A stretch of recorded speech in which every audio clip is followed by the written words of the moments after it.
Guys, Eric here with my review and I guess also sort of an overview of What If, the first 3 episodes of What If, which is what I've seen. This will be spoiler free beyond the most basic sort of setup that is in the trailers for these episodes. So don't worry about me going into big spoilers for it. This is, obviously the new Disney Plus Marvel Studios show that really stands out because it's the first animated show for Marvel Studios. Keeping in mind that none of the Marvel TV stuff before this year was made by Marvel Studios, including any animation. This is the first time Feige and that whole team is behind it.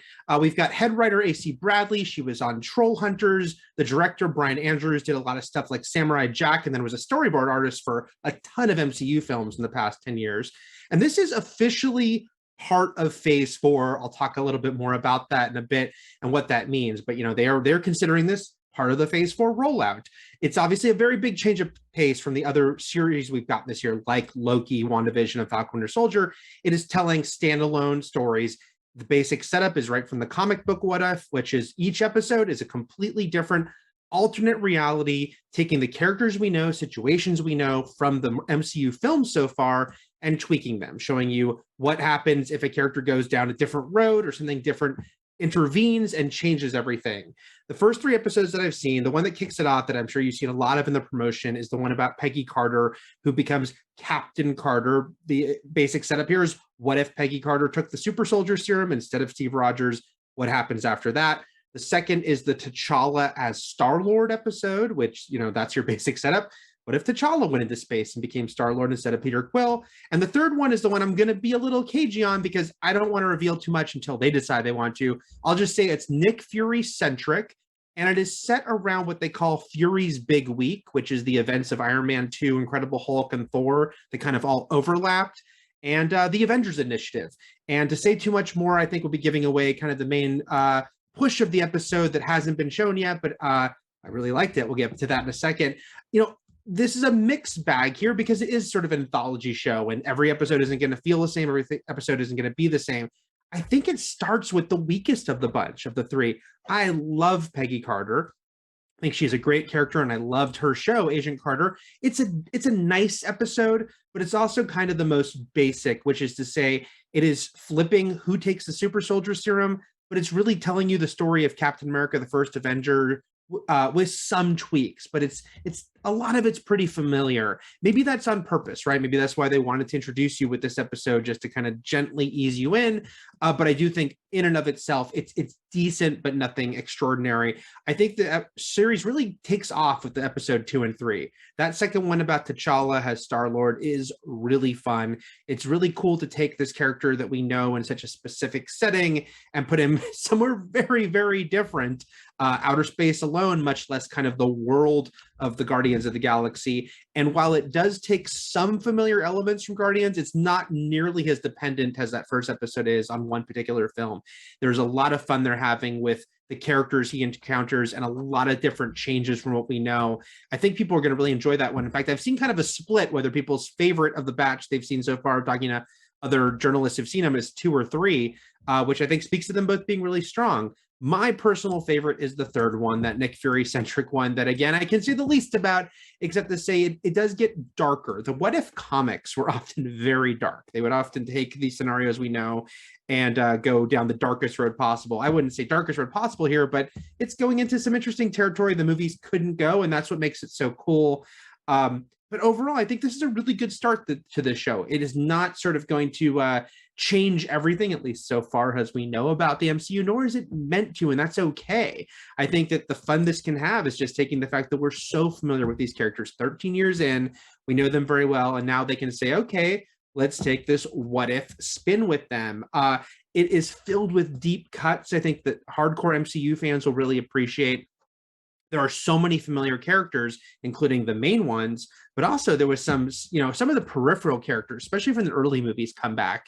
Some of them I had to look up. I was like, is that a new character? There is a character named John Flynn, voiced by Bradley Whitford, I thought was new. And then I looked it up. Oh, no, I was wrong. John Flynn was in the Agent Carter short that preceded the TV show that was on the Iron Man 3 Blu-ray. I thought that was kind of fun that they're going into these such deep cuts here. The central character, as we're seeing this image on screen, is the Watcher, and he is voiced by Jeffrey Wright.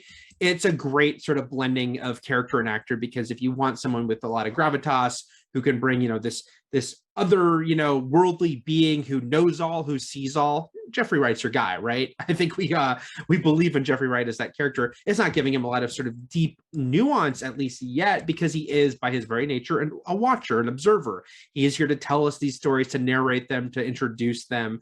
But I think it's a great blending of character and actor, which of course leads to the question, might he play him in live action? I think that's a question that kind of floats over this entire series. They are so knee deep in multiverse right now in the MCU, right? Loki directly introduced it as a concept. We have a movie called Doctor Strange in the Multiverse of Madness coming. We pretty much know Spider-Man No Way Home, I'm sorry, is a multiverse movie as well, even though it's not completely confirmed. So this show being about the multiverse is very interesting timing. On one hand, it could just be, hey, now we've introduced this concept to the mainstream audience. Now we can have fun showing you these stories. On the other hand, I would be shocked if we don't get at least one of these characters popping up in live action.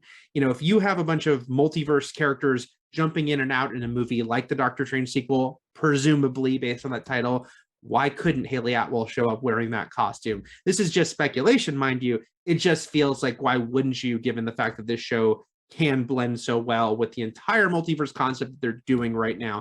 And certainly Jeffrey Wright as the Watcher, I think, would be a great addition. We already got the Watchers kind of teased in Guardians 2, so why not go further with it? Overall, yeah, I really like this show. Again, it's I don't know if it'll be anyone's favorite per se, because by its nature, it's not, driving the entire story forward yet, at least. We'll see if there's some curveballs, but I think that's totally fine. I think it's good to take a breather here and to just look back at the history of the MCU, look back at a movie that came out like, Captain America, the First Avenger 10 years ago, and have some fun with it. And they go back further than that with some of the things they do. I think that's really cool. The voice cast, as you probably know at this point, is almost entirely made up of actors we know from the films. And it's really cool to hear them. I will say everyone's performance isn't as strong as across the board.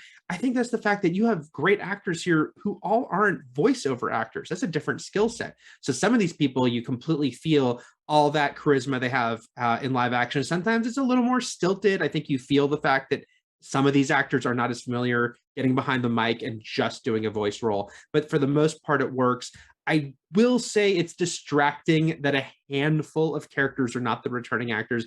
I know it was an impossibility. Clearly, they would have had them be all back if they could have, but for whatever reason, a few chose not to. And it does stand out sometimes more than others. That Tony Stark, I think people have criticized in the trailers, sounds so off, while others sound pretty good as sound-alikes. The animation style, I've seen some people kind of debate as well. I really liked it. I liked that it had this sort of cell shading feel to it.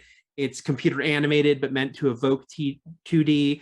I will say I saw them talk about in an interview how they considered changing up the artistic style depending on the story. And there's a part of me that will always be curious if they've done that.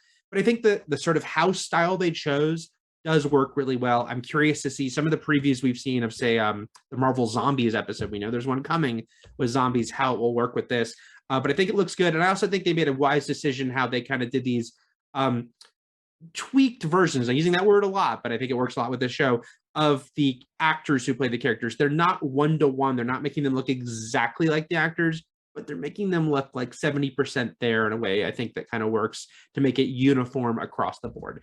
I really like this show. I'm curious to see as it continues. Like I said, I liked each episode more than the last of the 3 I've seen. So I'm definitely curious to see where it goes after this, because I'm all for big risks, big swings, because why not? It's, alternate realities, some of which you could end the world in one of these if you want to. Marvel Zombies, we presume, might do just that.